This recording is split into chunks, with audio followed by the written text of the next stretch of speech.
there's a concept I want to just throw out there that when I first put it up on the screen, you're going to go, I'm not quite so sure about that because it may sound a little, it wasn't well crafted. I don't know who put this together, but it wasn't well crafted.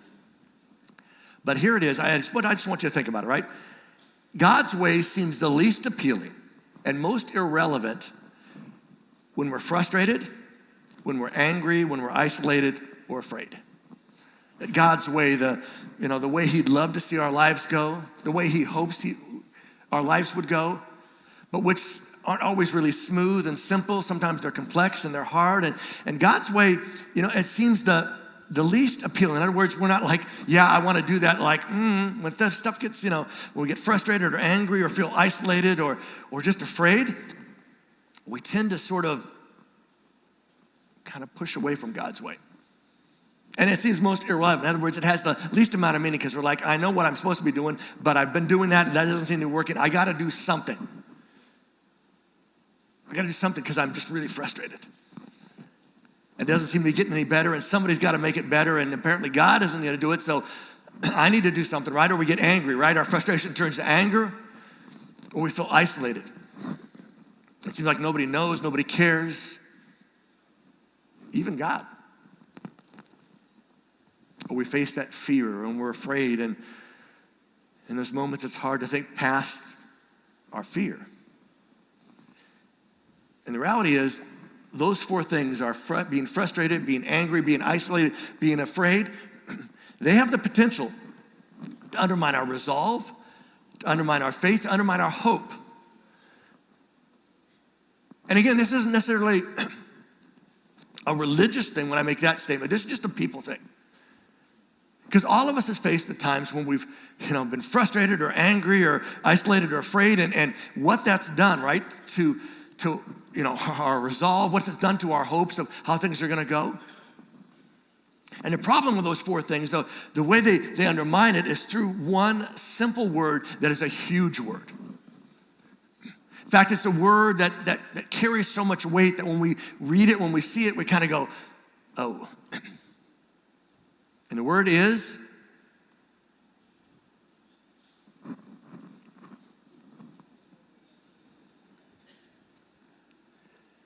because we've all been overwhelmed, right? Where it's too much, and being overwhelmed drives us to do something. And what it does is it makes us feel compelled to do something to relieve the tension. And I'm guessing some of you have stories similar to my stories, that when I did something to relieve the tension, it always wasn't the best thing to do, but it was like, I got to do something. Not only do we feel compelled to do something to relieve the tension, we feel compelled to do anything to relieve it. When it's just too big, when that overwhelming just overwhelms us, and not only do we do anything to relieve it, often it's the wrong thing. In fact, let's just do a little quick survey here. We're in a place like this, a religious place. A place where we ought to be open and honest, right? How many of you have ever, in a moment of being overwhelmed, done the wrong thing? Yeah. Because it's kind of a people thing, isn't it? Because again, we feel so overwhelmed that we're compelled to try to get rid of this tension, right? And so we begin to go through choices, and that one doesn't work, and this one doesn't work. And finally, we're just like, I'll do anything, right? And we sometimes do that anything. And we all know if we've ever done the wrong thing, that there's a follow-up to it, and that's simply this, that as a result, things aren't less complicated, they're more. But in the moment, we wanted to free ourselves from that tension. Anything to get rid of it, and then in getting rid of it, we recognized, that didn't go so good. In fact, what we do is we end up angrier, lonelier, frustrated-er, and scared-er, right? And I'm guessing that's true for you, right? And that's where we end up. It isn't like we got rid of those things, it just compounded those things. Now, what's this all got to do with David? Well, here's the reality. David had 3 huge failures in his life. There's one that gets a lot of press, right? because it's about a woman, somebody else's wife. She's out taking a bath at night on top of a roof, and David's, can't sleep, and he sees her, and he goes, oh, and he's the king, and he's like, hey, who's that? Go get her, have her come here, and this whole thing. That's his famous failure, right? But he also had another one that wasn't famous, but was this real harsh reality that his family had a bunch of issues. His relationship with his kids. I mean, we're not gonna cover it during the series, but you ought to go back and read this part of the Bible, because it's like crazy stuff, right? And then there's a third one, the one we're gonna look at today, which doesn't get as much play, but really gives us such a different picture of who we think of David being. That makes us stop and wonder about, what about messing up isn't just kind of what they do, but could it happen to us? So let's get back to the story where we're at last week, right? Where we've been following his defeat of Goliath. David becomes the most famous person in all of Israel, right? And the crazy thing is, he was only 15 years old. Can you imagine, those of you that are over 15, can you remember back when you were 15, imagine being like the most famous person of everybody? I mean, everybody knows his name. In fact, the ladies, when they hear the name David, they all go, that's exactly right. And all the guys are like, yeah, because it's like, you hate that the ladies are liking him, but it's like, yeah, I get it, right? I mean, the guy stepped up and killed a giant, right? And didn't just kill the giant, picked a rock up, chucked it at him. It's just a crazy story, and I got to give credit to him, right? I know he's a good-looking guy. He plays the harp, their version of the guitar. Got the great hair, and it's like, right? But guys, let's be honest. Aren't there times when you see a guy like that, and you're like, yeah, I get it, right? Because I kind of got a little thing for him, not kind of that thing, but just like, it's like, hey, I mean, who wouldn't, right? I mean, he's got it all, and he seems so great, right? The crazy thing, they begin writing songs about his victory. Don't do the right song. The women are the one who sing the song, right? And he's 15 years old. In fact, we're going to pick up the story over in 1 Samuel chapter 18, verse 5, where it simply says, wherever Saul sent David to fight in different battles, David wasn't just successful, he was very successful, right? So it's like, here's this 15-year-old kid. I mean, he's knocked out a giant. Nobody else wants to do, okay, let's put him out there, right? And he begins to win victory after victory after victory. His prestige grows, his name grows, right? And then Saul does the smart thing. The king puts David over, puts him in command of the soldiers. And this makes all of his officers happy, because though he's a 15-year-old kid, he's like a really sharp kid, and he's a brave kid, and he's been successful. And hey, if he's successful, we're successful, so we're good with this. And everybody else is thrilled because, hey, now we got somebody, right? Because the Philistines, they had Goliath before. The guy that all their army was like, ooh, a shake, right? Now they got David. And while David isn't 9 and almost a half feet tall, he is just something. And so the story goes on that, Saul thinks it through and kind of, hey, let's put him in positions, right? Let's take advantage of this, right? Because while he's getting more famous, he is part of my army, right? And if I put him in lead, it shows that I recognize that. So I'm going to have a little bit of bleed off to it all.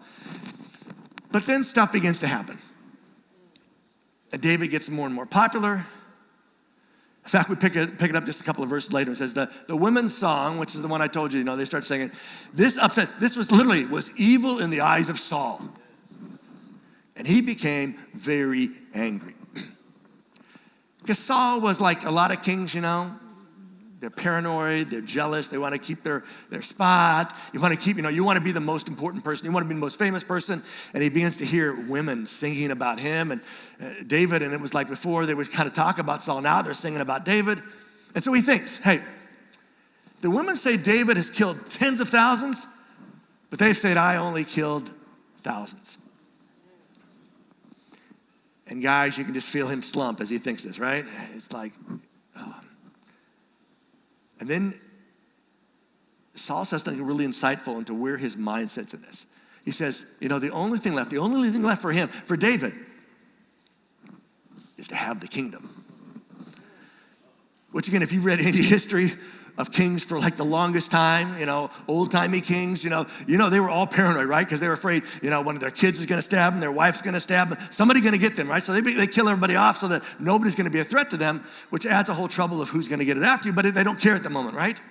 Because it's about keeping a hold on that. So Saul begins to have these thoughts. And if you read much about Saul, you know that Saul not only has a problem with anger, he's also got some other stuff going on that he can't contain his jealousy, and at times it comes out in rage, and he throws spears at people. And the person describing all this, the biographer simply says that so Saul watched David closely from then on because he was jealous. And as you read the story, it becomes clear that King Saul decides the best thing to do is keep his enemy, who he perceives as enemy. David doesn't see himself as an enemy, but who Saul sees him as an enemy, keep him close, right? Because that's a saying. I don't know if it comes from here or where it comes from, but, right? Keep your friends close, keep your enemies closer, right? Because, they keep them around. And so, Saul has David marry his daughter. Remember? Because part of the reward was he could marry one of his, the king's daughter. And as you read the story, it's interesting. The king says, hey, here's my daughter. And David's response is, no, thank you. And it isn't because of her. He simply says, listen, who am I? And what's my family, right? I'm a shepherd. I'm a shepherd boy. I'm like the last pick when they're picking teams, right? And my family isn't anything, but we're shepherds, right? We're nothing really important, and it just seems out of order. I don't really deserve this, right? The king is a little frustrated at that because he thinks, hey, if I get David part of my family, then all his victories become family victories. So it's a great idea. So he's like, But David's, resistance. And oh, by the way, he's 15 years old. And he's like, So Saul ends up marrying off that daughter, but he also sends other people to work on David. And they start talking to him like, hey, David, it'd be a really smart move to marry one of the king's daughters because, that gets you connected to king power. You become part of the lineage. You never know. You might end up being king someday, which is really weird to David because he knows I'm going to be king someday. But, hey, at the point, he's kind of playing along. And so they kind of talk him into the idea of doing it. So actually, David does marry a daughter of the king, not the first one, but he marries another one who, by the way, we're told in the story, has fallen in love with David. Because who wouldn't fall in love with David, right? And then as the years begin to start passing by, it hit King Saul that bringing this kid into his family has only increased David's power and influence. Which is like, this seemed like such a smart idea, but it's not turning out that way, right? Because again, here's the problem that we face. Now we're like, getting close to 7 years in this, and David's kind of been in with Saul, and there's moments he's kind of out because Saul blows up, and he sends David out on these unbelievable trips. And he's actually hoping that the Philistines, their biggest enemy, will kill David. David keeps winning, which keeps making him more popular, and it's like, I don't know what to do, right? Even when I set him up and I send him out with less groups, he still wins. I mean, literally, everyone loves David. Even his own kids. Because we discover that one of the king's sons, by the name of Jonathan, has become best buddies with David. Has vowed, he's made this vow to David that I'm your buddy forever. I'm your wingman. Ride and die. We're going to finish this thing. I'm all the way with you, David. And of course, he's married to the king's daughter by the name of Michal. And it's like, hey, she loves him. And so it's like, Saul's like the only one in his family that doesn't like the kid. And as you read the story, you notice that Saul's frustration builds and builds, and then it culminates one night at dinner. And if you read the story, apparently dinner with the king is like a big deal because it isn't like have family things. He kind of shows up somebody. But when he invites you, you kind of have to come. And David apparently has blown off a bunch of these. And Saul gets a little frustrated because he knows that David's getting more popular. And he's trying to figure out what he can do about David. And so the night happens, and then, he's invited him. He didn't come the day before. The next night comes, big dinner. David's not there again. So Saul says to his son Jonathan, hey, where's the kid at? Why hasn't he come to the meal yesterday or today? I mean, what's going on? To which Jonathan, being a really good buddy, says the following. Oh, sorry, Dad, but David begged to let him go to Bethlehem. We discover that he has this whole thing. Hey, I need to go. We're going to have this big sacrifice. In fact, I love the last line. My brother has commanded me to be there. Which still David has that whole sibling thing going on, right?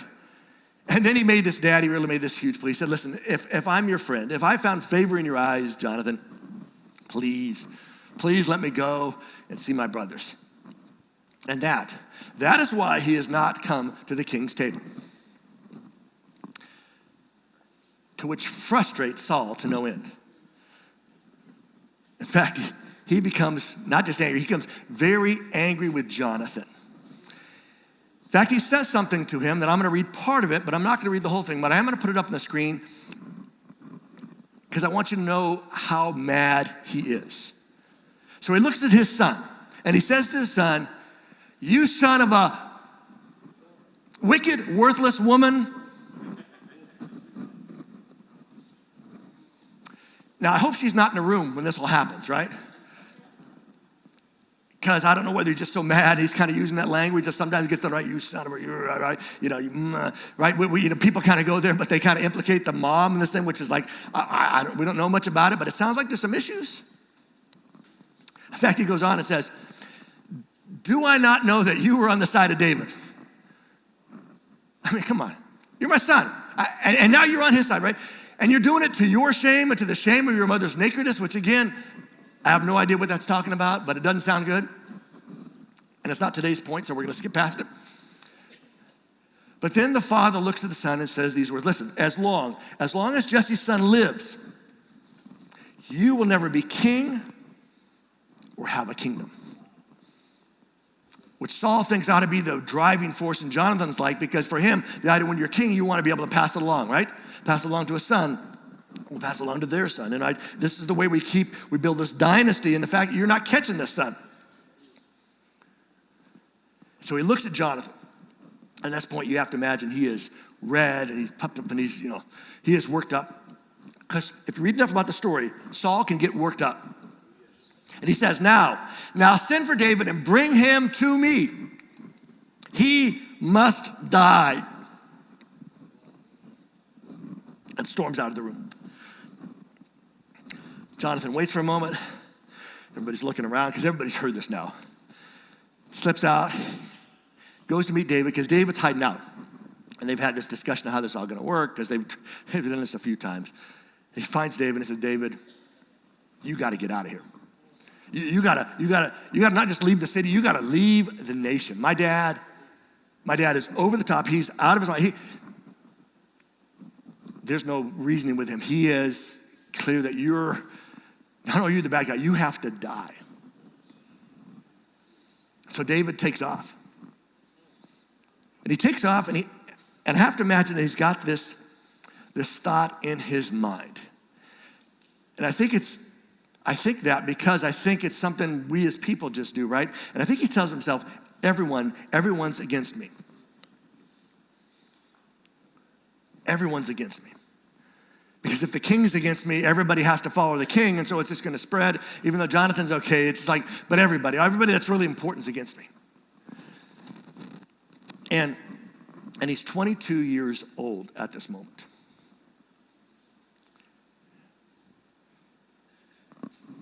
And he's afraid because he's by himself now.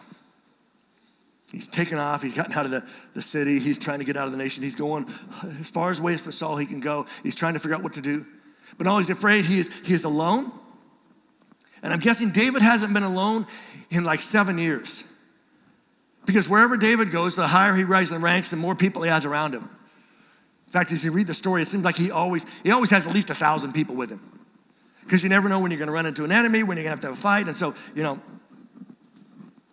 he doesn't feel that now. Not only is he afraid and alone, he's frustrated. He's frustrated because he's like, I don't know what I'm doing wrong or what I could do right. I don't know how to fix this. And I'm sure he's angry. He's angry because we all get angry when we have a situation that we can't explain. when we don't know what to do and it makes us more frustrated, it makes us angry. And we get angry and angry, not because we're angry at something, but because we're angry at nothing. I mean, David thinks, and he goes, listen, I've done nothing wrong. In fact, it seems like David's been great. I mean, everything that the king sends him out on, he goes out and does it. He does a great job. In fact, too good of a job, apparently. He's been supportive of the king. In fact, we will discover, not in these first 7 years, but the next 8 years, there's times when he has a chance to kill Saul, and he doesn't. He's like, I haven't done anything wrong. I've tried to do everything right. He's been there to play his harp, play his guitar, and calm Saul when he gets out of his mind, right? He gets worked up, right? He's been there when Saul has thrown a spear at him, right? Almost kills him. And he's stuck with him because he's the king. And David, as he makes this journey, finds himself abandoned and alone and angry and afraid. And what he does in that moment makes perfect sense to us if we've ever been in one of those moments, even though it doesn't make perfect sense. Because David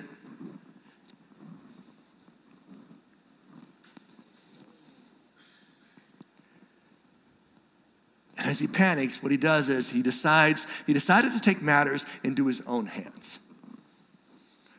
And there's a reason for that, and that is simply, this is a true thing for all of us. Our natural reaction when we're frustrated, angry, abandoned, and afraid is to react and panic.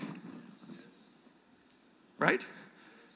You know, what do we do? So we react to the feelings we have, we panic, and we begin to, when we don't know how things will end, we feel like we need to manufacture that end.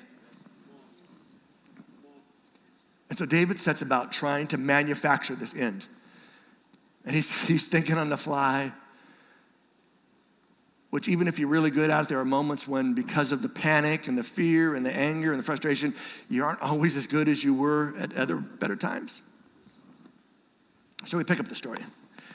David now goes to a place called Nob to see a guy named Ahimelech, who's the priest. Now, when this is all happening, Jerusalem isn't the capital city. It's not this, the temple isn't there. In fact, they don't really have a temple. They have this tent that they move around, and they have the Ark of the Covenant, because wherever the Ark goes, the priests go to take care of it. They do the sacrifices because it has to be around the Ark. And so apparently it's in this little place called Nob.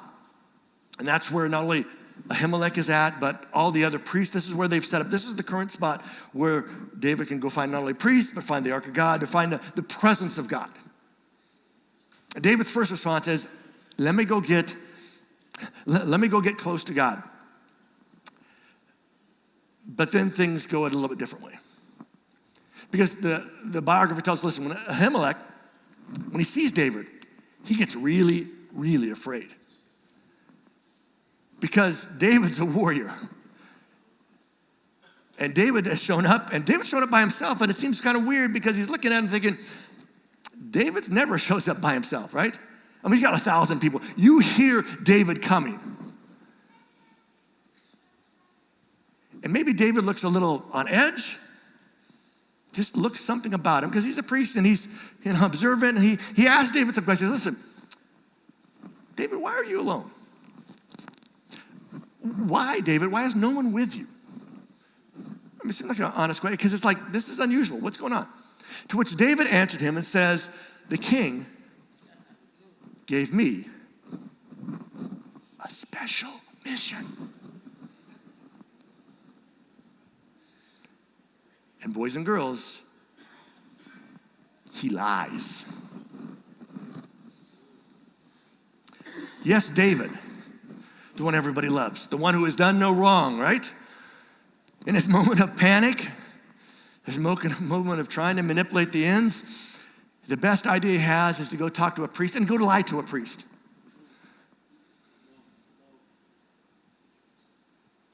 David, who as he talks to Ahimelech is probably within yards of the Ark of the Covenant, this box that the 10 Commandments are there, some other stuff's there, but this idea of the law, and David knows the law. David will write songs about the law, about how I love your law, how I do it all day long, and I just love following it. And all. David knows all the things. Even the part when it talks about not bearing false witness, not lying. David, standing just yards from it, tells the priest, hey, secret mission. In fact, he told me, no one must know about the mission I'm sending you on. Which the obvious question is, why are you telling me that if no one's supposed to know, right? But David, again, I think is thinking on the fly. It's like, hey, I'm bringing you in a secret here. You're the priest, so you probably get away with it, right? I'm sure there's like priest-client privileges you can't go tell, but hey, no one's supposed to know. In fact, David says, I told my men where to meet me. There's a certain place. And the lie grows, right?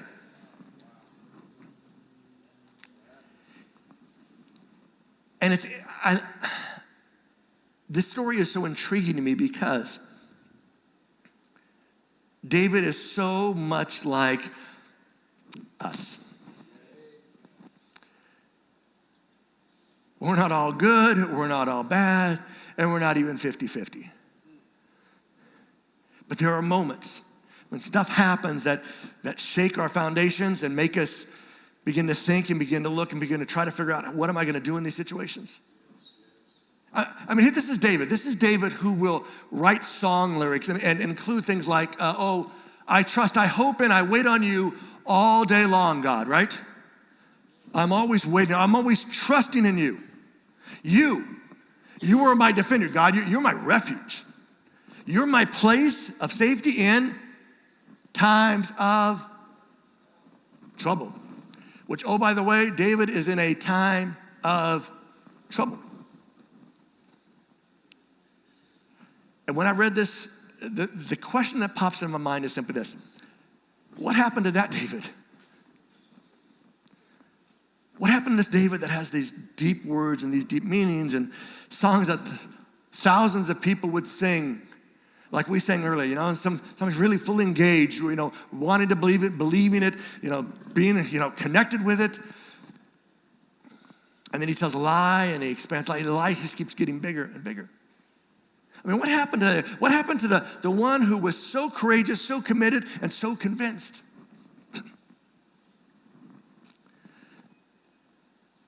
By the way, I don't have an answer for the moment. I just thought I'd throw that out. So let's get back to the story, right? So David, after telling him, hey, secret mission, nobody's supposed to know about it, and all my guys, they're going to meet me some other spot. By the way, what food do you have?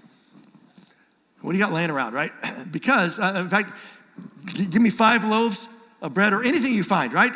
I'm just kind of hungry. And to which I think the priest thinks, this is kind of really weird, right? Because if the king sent you on a secret mission, surely he would give you some supplies to make it through that mission, at least get started on the mission, right? And the priest looks at David and says to him, listen, I don't have any ordinary bread. None of the regular, but what I do have is the holy, the consecrated bread. Which, oh, by the way, only priests are supposed to eat. Nobody else is supposed to eat. In fact, he says, hey, you could have it, but, only if you and your men, you're ritually pure. You're not unclean. You haven't been hanging around with women, which is literally their piece right there. It's a whole story. We're not going to get into it. But he's like, yeah, we're good. Me and my men are good, which there are no men, right? So the priest's like, this is all I got.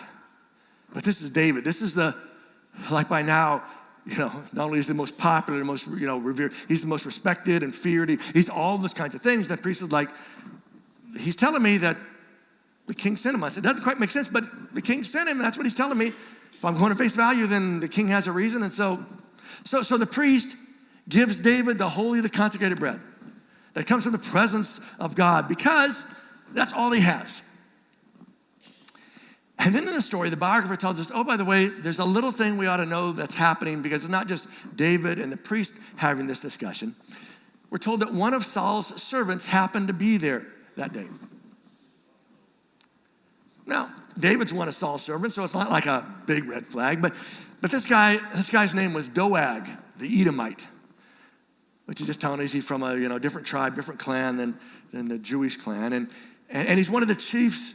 He's the chief of Saul's shepherds, so he's not like a really, really, really important. He's over the shepherds, which have some importance, but it's not like he's a military advisor. He's a counselor for him. He's just one of these guys. So we're just told that in passing that this guy's there, and then I'll back to the story. And David, he's got his food now. He's on a secret mission, and then he asked the priest a really odd question. He asked him, "Hey, by the way, do you have a spear or a sword around here?" And I think the priest is like, "You do know I'm a priest, right? We don't do that stuff, right?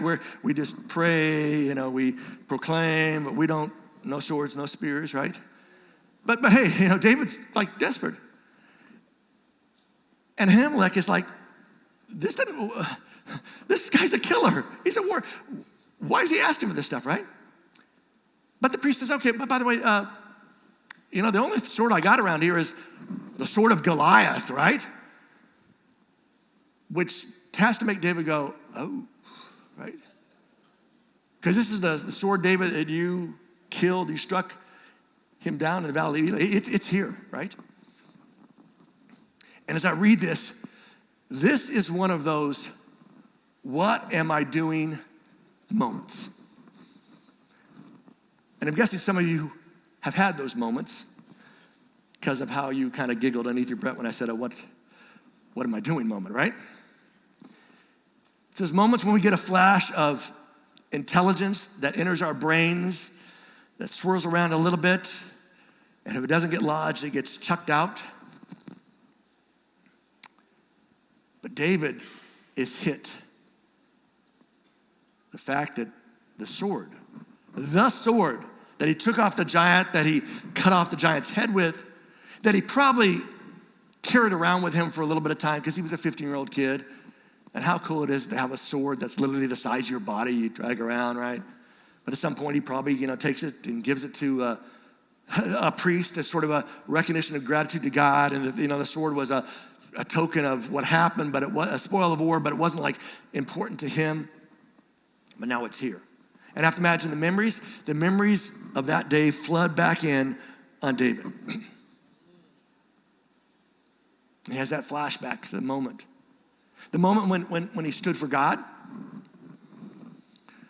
Remember the language, who is this uncircumcised Gentile, right? This Philistine who's facing and denigrating and talking down to the God, the Almighty God, who, memories of when he stood for his nation, when nobody else would. The memories of when he faced down the giant.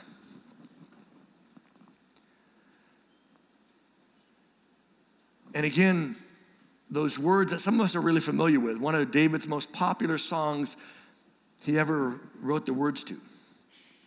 Right in the midst of it is this line that for some of us have gotten us through some pretty dark moments.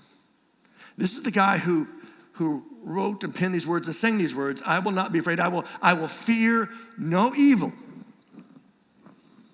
because you are with me." And again, that question pops up, right? What happened? What happened to that David? And this time I do have an answer. Maybe it's the same thing that happens to us. Because for David, the giant was winning this time. Not the giant of Goliath, but the giant of fear. Because David has found himself, out there by himself. And he's looking for food. He's looking for something to protect himself with. Even though we know that all David needs to protect himself with is a little rock. Not only is the giant of fear, maybe it's a giant of frustration. frustrating about how this is all turning on, and the recognition that he's already been anointed king. Hasn't been his time yet, but this seems like it's going on a whole different track that he thought it was going to go to, work his way up to being a king, part of the king's family, and I don't know how God's going to work it out, but hey, that's the spot. Now he's out in the middle of nowhere. And the giant of anger. And if you've ever had the giant of anger rear up in your life, you know the kind of damage that it can do. That it does internally, that it does externally as it comes out. And he's also got the giant of loneliness. This giant that is more feeling than seen and rises up. And as I told you before, all of those four things have the potential to chip away our faith in God, to forget the defeated giants in our past. So back to the start. The priest says, hey, all I got, only thing I have is this, the sword of Goliath, right? This huge sword. I mean, it's important. It's a relic. We've put it here, around the temple. By the way, it's wrapped in a cloth behind the holy vest, the holy ephod. It's tucked away. It's secure. It's safe. We're treating it as a holy item because it represents the day that God overcame our enemies without the use of a sword.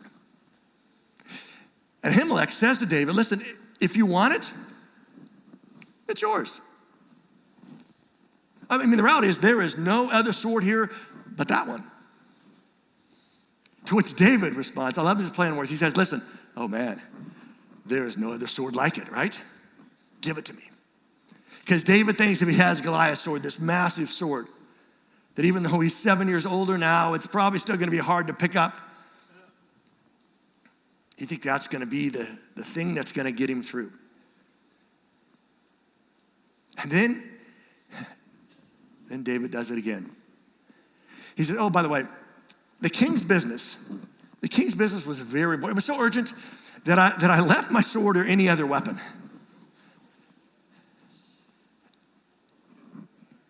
Right? And if you have ever told a lie, that whole adage, that you got to be really good because when you lie, you keep, the lie gets bigger and you have to remember all the pieces and you just keep covering.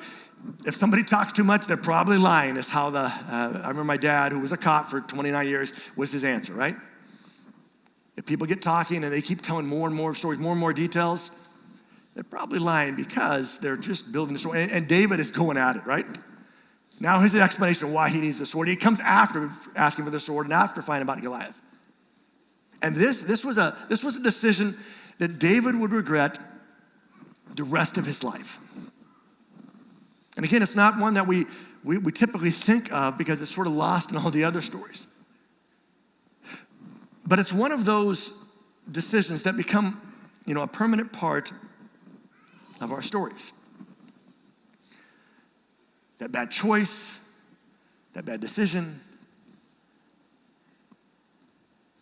that thing we did.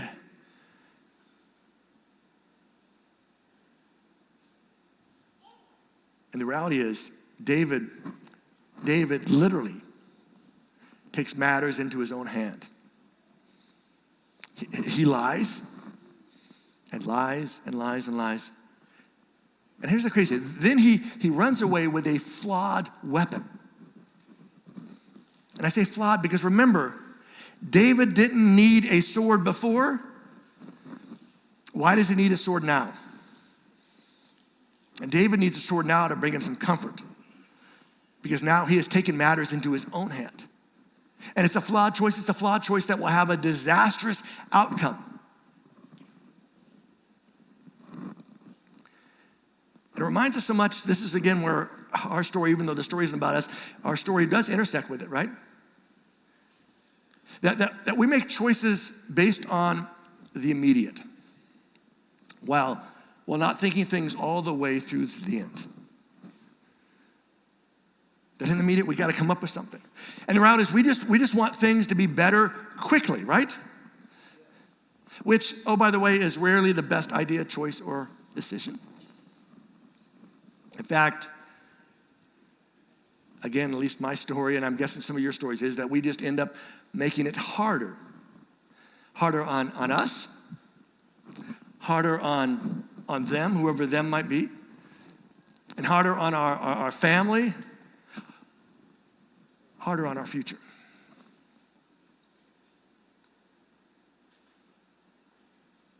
And what David has experienced is something that some of us have experienced, and that's simply this, that when we need God most, we least likely lean in God's direction. You know, we start that way and then stuff doesn't work and we're often tempted to run the other way. Back to the story. So that day, David flees from Saul. He leaves the priest. He flees from Saul. He's got to get, the priest is still in the country. He's got to get out. So he runs off to a guy named Achish, who's king of Gath. Achish is the king of this particular area for the Philistines, who, oh, by the way, if you don't know the story, are the avowed enemies of Israel. Which you ought to be thinking right now, that doesn't sound like the smartest move to make. And oh, by the way, do you know who was from Gath? A guy named Goliath. That's exactly right. Which is like, David, did you even think this thing through, right? I mean, I understand you're going to go, to the Philistines because you think, hey, I'll get cover, I'll go fight for them, maybe I'll kind of win something. I'll kind of say I'm flip sides, and maybe they'll buy the whole story. But you go to where the guy you killed is from. I mean, talk about and you don't have anybody with you. All you have is this big sword you're dragging around, which can't be a good message when you walk into town. But he gets there, and we're told that the servants to Achish, the king, said to him, hey, you see the guy dragging the sword? Isn't that David? Isn't David the king of the land? This is the reputation David has now. He's called the king of the land because, again, he is so revered. Oh, isn't he the man? I love this. That they dance and sing about. Saying, again, the song has gotten outside of the borders there. Saul has killed Saul has killed thousands of his enemies, but David has killed tens of thousands. Isn't this the guy? And it dawns on David that this was not the best choice. And so what does David do when he finds himself in this spot that he's created? I love what the biographer tells us. Here's what it says.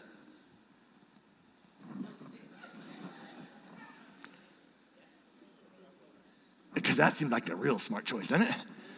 What do? You just act like you're crazy, right? I mean, he goes on, he acts like a man. He claws, he scribbles on the doors, scratching them. He begins to drool on his beard, he's kind of out of it, right? And how about you? Again, this is one of those questions. I asked that question again. David, what are you thinking, right? And the reality is, right? He's not thinking, he's panicking. And we all know that when we panic, stuff goes really, really, really bad. So I love what happens next.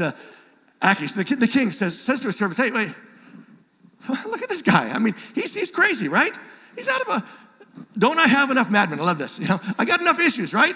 I got my own madman. I don't need some foreigner coming here and act like a madman. So they tell David, hey, get out of here, right? And David leaves. David leaves. And he goes and he lives in a cave. As he sits in the cave, he feels abandoned, and angry, and alone. Because he is two of those things just by where he's at. He is alone and he has been abandoned. And the anger is just the thing that he's feeling through it all. And he is so far from where he wanted, hoped, he had planned to be. David sits and wonders, and I don't know if he prays. He's just out there. But while this is happening here, oh, by the way, something's happening back with Saul, because we're told that Doeg, you remember Doeg, right? He comes to Saul and he says, oh, by the way, king, I saw the son of Jesse. King. He came to see Ahimelech. He came to see the priest. And, oh, by the way, Ahimelech he inquired of the Lord for David, and he gave him provisions. And Saul, you won't believe this, he gave him the sword of Goliath. To which Saul goes ballistic. Because now it's like, oh man, now it's not just David, it's a bunch of people. He's got the sword. So the king sends for the priest Ahimelech, and not just for him, he wants all of his relatives who are priests. Just bring the whole group here. And he gets the whole group there, and he gets Ahimelech in the front, and he asks them these questions. Listen, why have you and Jesse's son conspired against me? And I think Ahimelech's like, what? And Saul's like, no, I'm not hearing it. You gave him bread, and you gave him a sword. And you prayed, you inquired of God for him. You need to know something, priest. David has rebelled. He's risen up against me and is waiting to attack me even now, which tells you how jealous he is, because David is like a long ways away. To which Ahimelech's like, I wasn't sure why I was coming today, but king, I mean, who of all your servants is as loyal, as faithful as David? I mean, he's your own son-in-law. And oh, by the way, he's the captain of your bodyguard. He's not just a bodyguard. He's like in charge of all your bodyguards. I mean, you got to have loyal, faithful people in those positions. Everyone in your house respects, honors him. What Saul's like, I know, just ticks me off, right? And he says, listen, king, I want you to know, it wasn't the first time I consulted. I inquired for David of God, right? Not the first time. I mean, it's kind of my job. Somebody comes, asks me to inquire, especially a guy like David, who's well-respected, everybody loves. My job is to inquire. I mean, don't blame, don't accuse me or any of my relatives. We're not at fault here. In fact, I, your servant, know nothing about what's going on. I mean, nobody, who's supposed to know that David's a good job? Nobody's put out a memo. I mean, everybody knows he's your bodyguard. He's your son-in-law. He's your great warrior. But Saul, that's what happens when we get jealous and mad. And when you're in power, right? Any threat to power, you just squash, whether it makes sense or not. He simply says, Ahimelech, you and all your relatives will surely die. But then Saul does something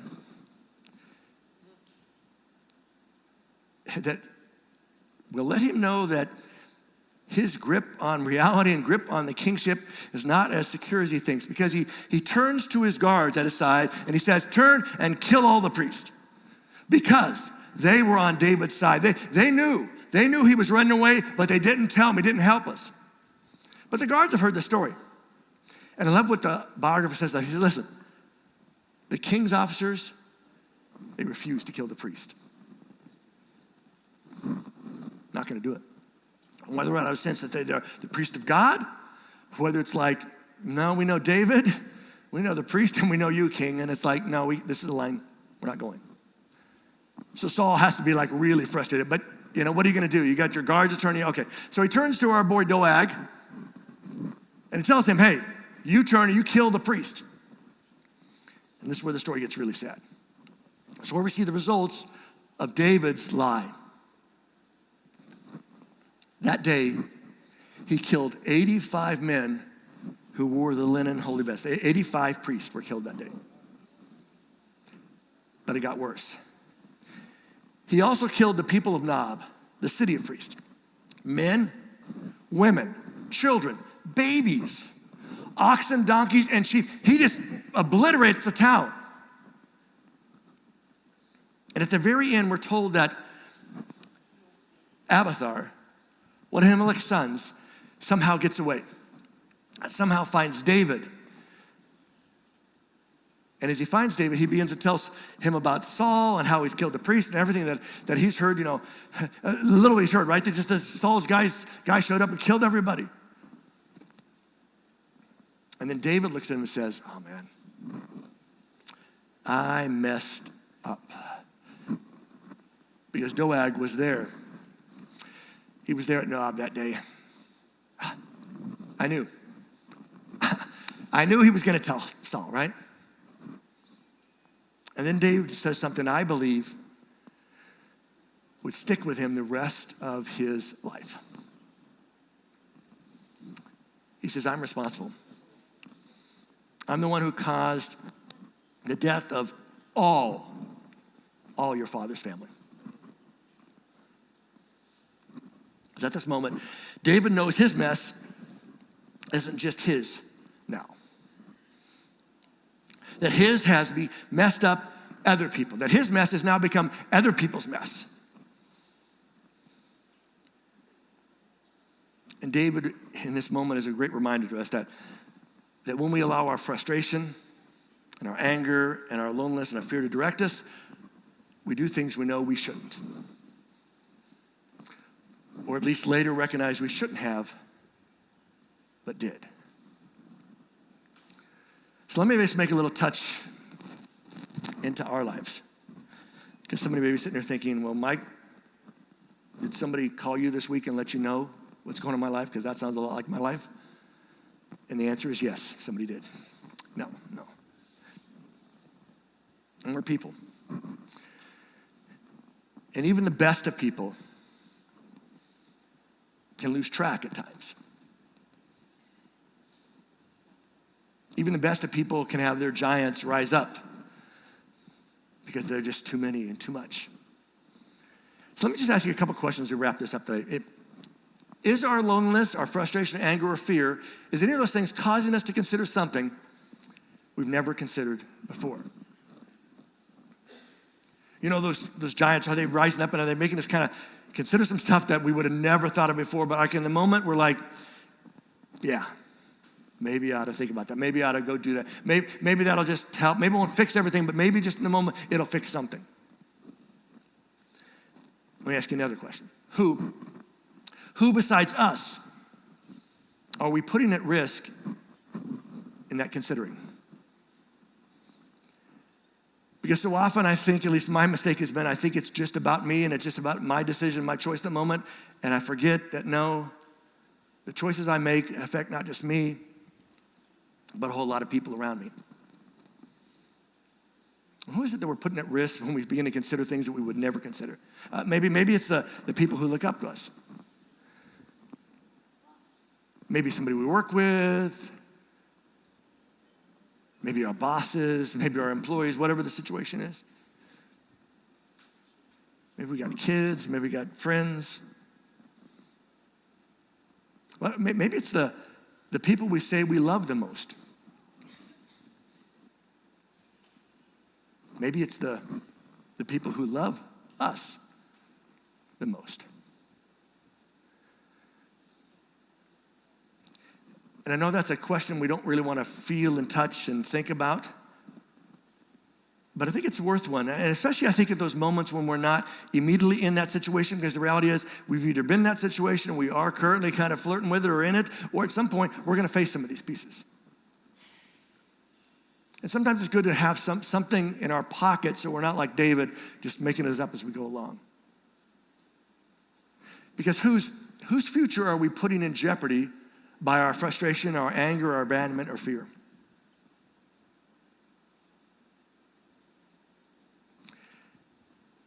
And here's the crazy thing. I think that David actually has an answer. And I don't know if this was before or after, but it wasn't currently when he was going through all this. But he would write some song lyrics and write words like this, that the Lord is a refuge. He's a refuge for those who suffer, those who are oppressed. He's a refuge in times of trouble. Maybe he writes this later as he thinks back to that moment and thinks, he was my refuge, I just didn't head that way. He goes on in this song, he says, listen, those who know your name trust you, because you will not leave, you will not abandon, you will not forsake those who seek you. And maybe David recognizes that while God hasn't abandoned him, at least in his mind, he's abandoned God. See, David thought, I had been abandoned, I had been forsaken, but don't make that mistake. Because here's the truth. We can't always right our wrongs.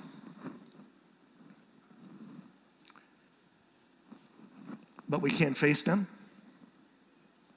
We can own them. We can learn from them.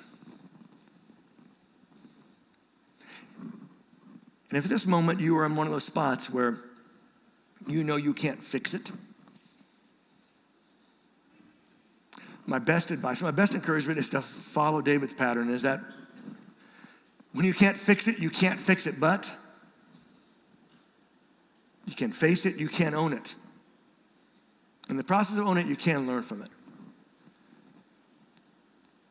Because the reality is we are more than our failures, our mess-ups, or our disasters.